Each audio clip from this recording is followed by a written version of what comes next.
वार्षिक दीक्षांत समारोह को मुख्य अतिथि के तौर पर संबोधित किया। इस दौरान उन्होंने कहा कि कोरोना का यह संकट काल दुनिया में बहुत बड़े बदलाव लेकर आया है।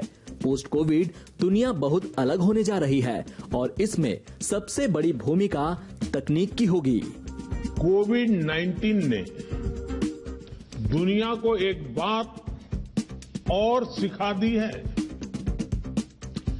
ग्लोबलाइजेशन महत्वपूर्ण है, लेकिन इसके साथ साथ सेल्फ रिलायंस भी उतना ही जरूरी है।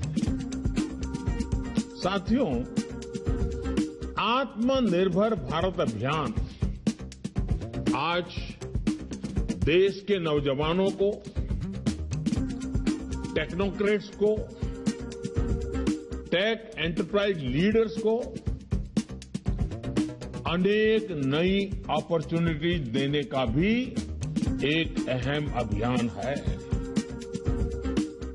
उनके जो आइडियाज हैं, इनोवेशंस हैं, वो उनको फ्रीली इंप्लीमेंट कर सके, स्केल कर सके, मार्केट कर सके, इसके लिए आज सर्वाधिक अनुकूल वातावरण बनाया।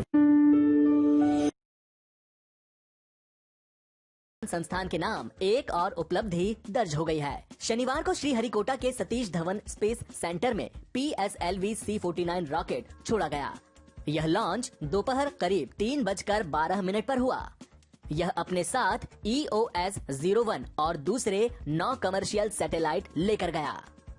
एक एक करके सारे सैटेलाइट्स अपनी अपनी कक्षा में स्थापित कर दिए गए हैं। इस मिशन की सफलता से पूरे देश में खुशी और इसरो पर गर्व भी हो रहा है।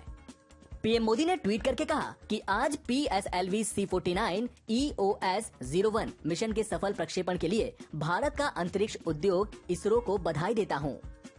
पीएम मोदी ने लिखा कि कोविड-19 के समय में हमारे वैज्ञानिकों ने समय सीमा में इस मिशन को पूरा करने के लिए कई बाधाओं को पार कर लिया। उन्होंने आगे कहा कि अमेरिका और लग्जमबर्ग के 4 और लिथुआनिया के 1 व्यक्ति सहित 9 उपग्रहों को मिशन में लॉन्च किया गया है।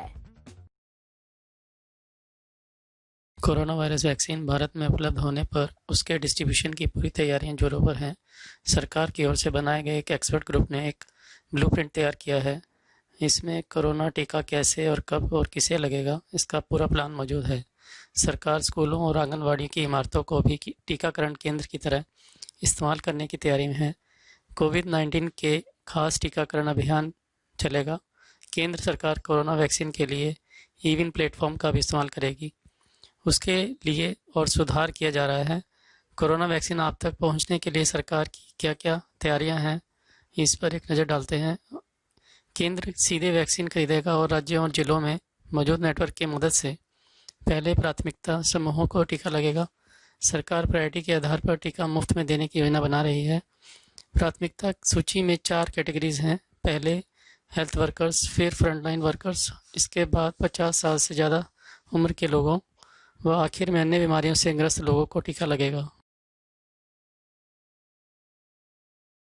प्रदूषण कंट्रोल कमेटी ने 7 से 30 नवंबर तक दिल्ली में पटाखों पर पूर्ण रूप से प्रतिबंध लगा दिया है। इससे पहले 23 अक्टूबर को DPCC ने एक अन्य पब्लिक नोटिस जारी करके लोगों को दिवाली, क्रिसमस और न्यू ईयर पर पटाखे जलाने की समय की जानकारी दी थी। शुक्रवार को जारी हुए इस नोटिस में पुराने निर्देशों को तुरंत प्रभाव से रद्द कर दिया गया है।